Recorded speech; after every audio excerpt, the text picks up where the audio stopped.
Alright, I saw this debate just before, and it's actually annoyed me for some reason, so I think Source is calling me to actually talk about this. So, time's not the fourth dimension, bro. Like, I'm so sick of hearing this. Time's not the fourth dimension. Let me show you something. Time has four dimensions of its own. Think about it. Just picture the dimensions really quick. The past is one dimension of time, the future is two dimensions of time, and the present is three dimensions of time. So let's start with the first dimension of time.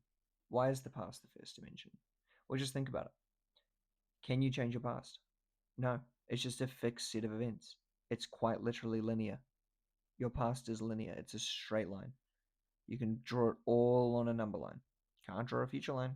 You don't know what's going in the future, you can't draw one of them.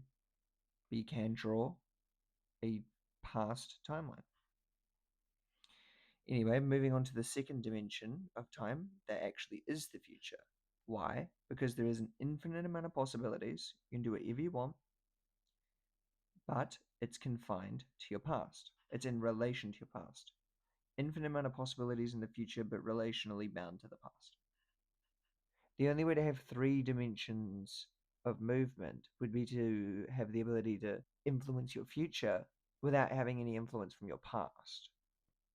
Does that make sense? And the only place to actually do that is in the third dimension of time, which is actually the present.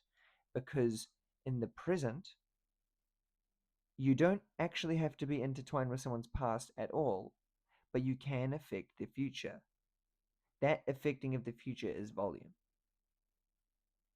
You see this little overlap? That's volume. And that's the third dimension of time. So you might be thinking to yourself, well, okay, what is the fourth dimension then? The fourth dimension is probability. Think about it. There is an infinite amount of things that could happen, and an infinite amount of ways things could turn out, but yet you only get to experience one of the ways.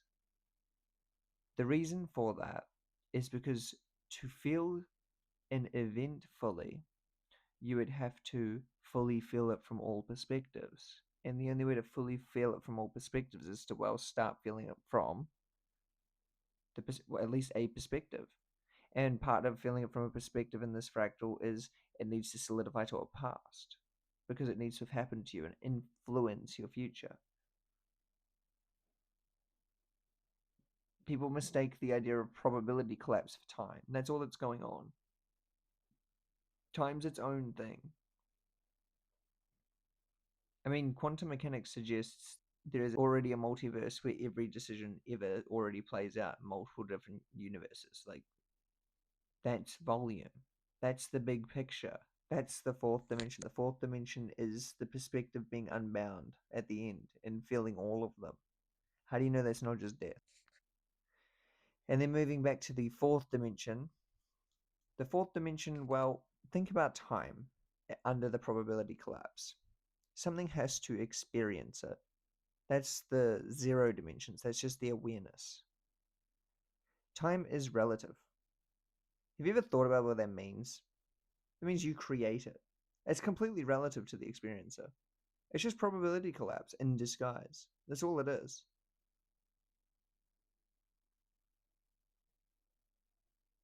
I actually find it insane that people will hear something like time is relative and then they'll like do research and realize, oh shit, wait, what?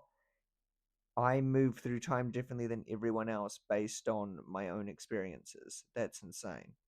And then you'll just continue to go back to work. Like, brother, you just found out you're creating time and you're just like gonna go off and not really care. You're just gonna go back to the narrative. I think that's why I got annoyed. Alright, I'm done rambling now. Bye.